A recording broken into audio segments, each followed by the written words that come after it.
अशोक ने डरी हुई आवाज में कहा, ये क्या है? यहां कोई नहीं। साया धीरे धीरे दीवार की तरफ बढ़ा और फिर जैसे जमीन पर गिर गया। अचानक हवा का एक झोंका आया और दरवाजा अपने आप बंद हो गया। किरण चीखा, ये लाइट बंद क्यों हो गई? अंधेरे में किसी के हंसने की आवाज गूंजी, बिल्कुल पास से, जैसे कोई उनके बीच खड़ा हो। अशोक ने मोबाइल ऑन किया, लेकिन स्क्रीन पर कुछ और ही दिखा।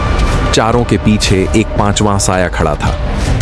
वो सब भागते हुए नीचे पहुंचे, मगर हॉस्टल का मुख्य दरवाजा बंद था।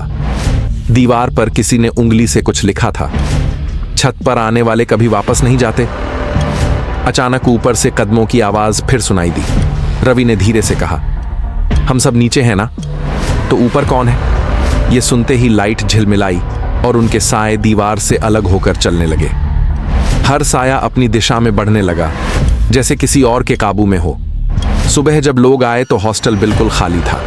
सिर्फ दीवार पर 4 नए साए बने हुए थे, जो जैसे अब भी छत की ओर देख रहे हों।